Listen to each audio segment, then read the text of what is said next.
ندعو المتسابق سعيد محمد عفت من جمهورية سريلانكا الديمقراطية في الفرع الثالث برواية حفص عن عاصم.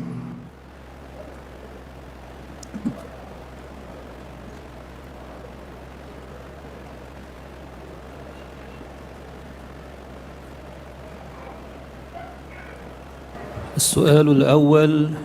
اقرأ من قول الله تعالى: ما أصابك من حسنة فمن الله.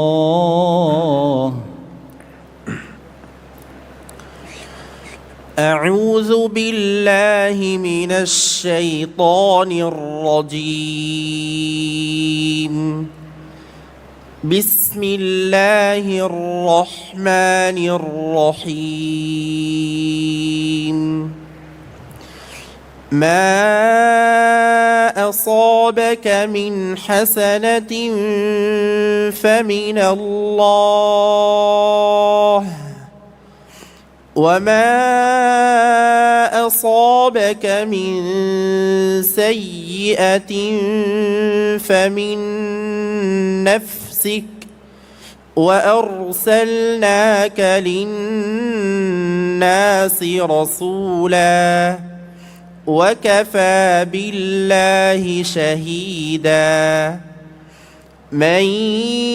يطع الرسول فقد أطاع الله، ومن تولى فما أرسلناك عليهم حفيظا. ويقولون طاعة فإذا برزوا من عندك بيت طائفة منهم غير الذي تقول، والله يكتب ما يبيتون، فأعرض عنهم وتوكل على الله، وكفى بالله وكيلا. أفلا يتدبرون القرآن ولو كان من عند غير الله لوجدوا فيه اختلافا كثيرا. وإذا جاءهم أمر من الأمن أو الخوف أذاعوا به، ولو ردوه إلى الرسول وإلى أولي الأمر منهم لعلمه الذين يستنبطونه منهم، ولولا فضل الله عليكم ورحمته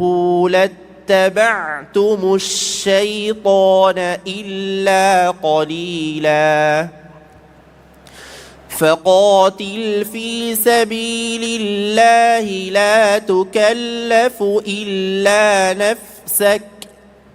وحرض المؤمنين، عسى الله أن يكف بأس الذين كفروا، والله أشد بأسا وأشد تنكيلا. من يشفع شفاعة حسنة يكن له نصيب منها، ومن يشفع شفاعة سيئة يكن له كفل منها، وكان الله على كل شيء مقيتا.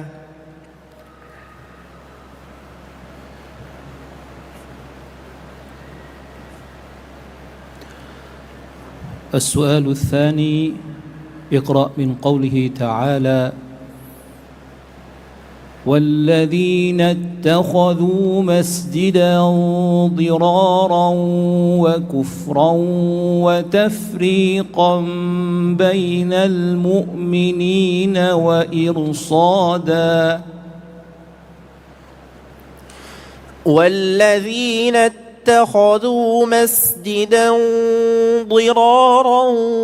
وكفرا وتفريقا بين المؤمنين وإرصادا لمن حارب الله ورسوله من قبل وليحلفن إن أردنا إلا الحسنى والله يشهد إنهم لكاذبون. لا تقم فيه أبدا لمسجد أسس على التقوى من أول يوم أحق أن تقوم فيه رجال يحبون أن يتطهروا والله يحب المطهرين. أفمن أسس بنيانه على تقوى من الله ورضوان خير أم من أسس بنيانه على شفا جرف هار أمن أسس بنيانه على شفا جرف هار فانهار به في نار جهنم والله لا يهدي القوم الظالمين. لا يزال بنيانهم الذي بنوا ريبة في قلوبهم إلا أن تقطع قلوبهم والله عليم حكيم. إن الله اشترى من المؤمنين أنفسهم وأموالهم بأن لهم الجنة يقاتلون في سبيل الله فيقتلون ويقتلون وعدا عليه حقا في التوراة والإنجيل والقرآن ومن أوفى بعهده من الله فاستبشروا ببيعكم الذي بايعتم به وذلك هو الفوز العظيم.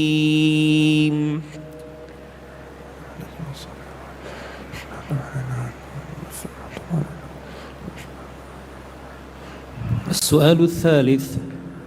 اقرأ من قوله تعالى: ولله غيب السماوات والأرض وما أمر الساعة إلا كلمح البصر. ولله غيب السماوات والأرض وما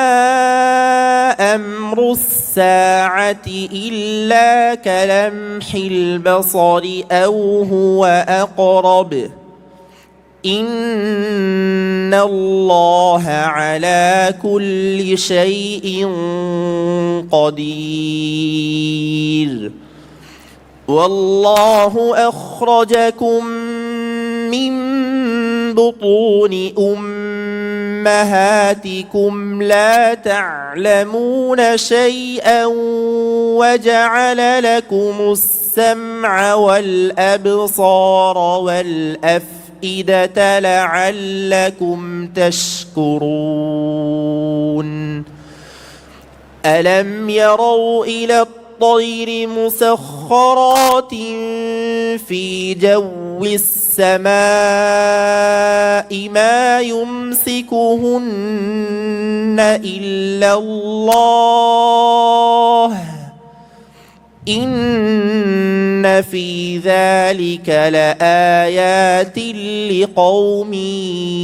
يؤمنون والله جعل لكم من بيوتكم سكنا وجعل لكم من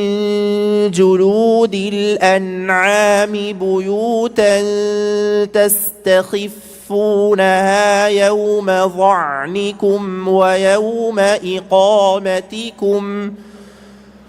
ويوم إقامتكم ومن أصوافها وأوبارها وأشعارها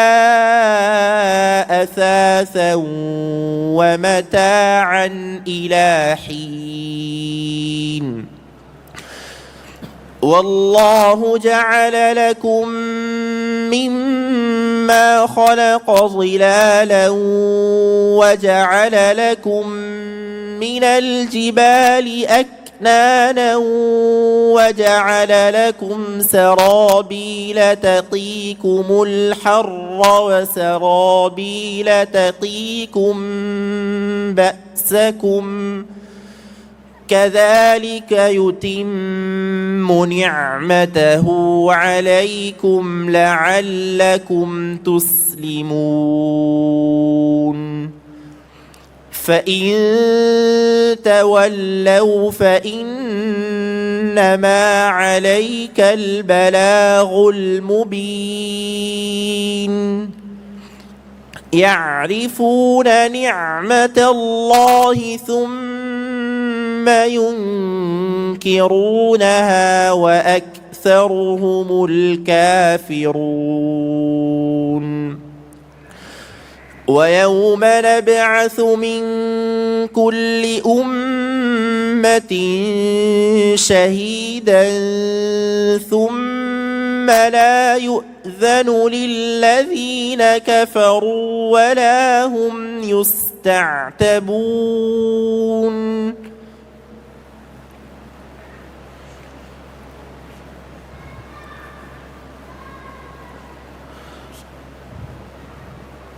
السؤال الرابع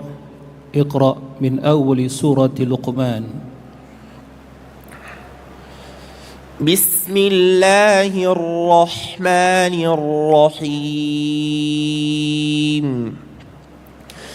ألف لام ميم تلك آيات الكتاب الحكيم هدى ورحمة للمحسنين الذين يقيمون الصلاة ويؤتون الزكاة وهم بالآخرة هم يوقنون أولئك على هدى من ربهم وأولئك هم المفلحون ومن الناس من يشتري لهو الحديث ليضل عن سبيل الله بغير علم ويتخذها هزوا أولئك لهم عذاب مهين وإذا تتلى عليه آياتنا ولى مستكبرا كأن لم يسمعها كأن في أذنيه وقرا فبشره بعذاب أليم إن الذين آمنوا وعملوا الصالحات لهم جنات النعيم خالدين فيها وعد الله حقا وهو العزيز الحكيم خلق السماوات بغير عمد ترونها وألقى في الأرض رواسي أن تميد بكم وبث فيها من كل دابة وأنزلنا من السماء ماء فأنبتنا فيها من كل زوج كريم هذا خلق الله فأروني ماذا خلق الذين من دونه بل الظالمون في ضلال مبين ولقد آتينا لقمان الحكمة أن اشكر لله ومن يشكر فإنما يشكر لنفسه ومن كفر فإن الله غني حميد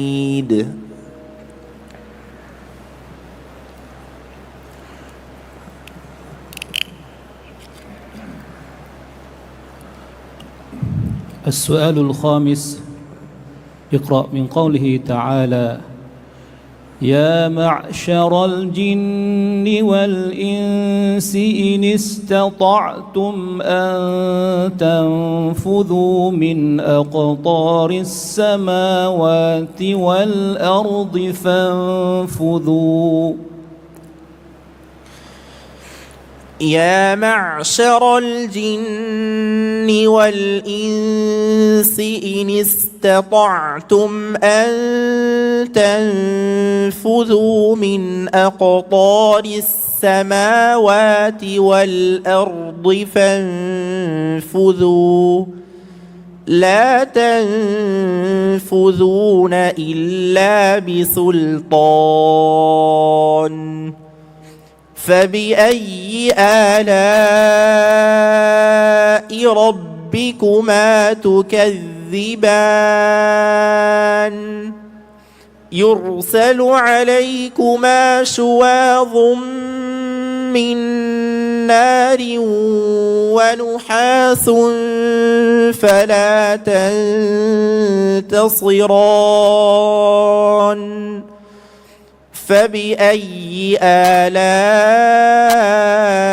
ربكما تكذبان فإذا انشقت السماء فكانت وردة كالدهان فبأي آلاء ربكما تكذبان فيومئذ لا يسأل عن ذنبه إنس ولا جان فبأي آلاء ربكما تكذبان يعرف المجرمون بسيماهم فيؤخذ بالنواصي والأقدام فبأي آلاء ربكما تكذبان هذه جهنم التي يكذب بها المجرمون يطوفون بينها وبين حميم آن فبأي آلاء ربكما تكذبان ولمن خاف مقام ربه جنتان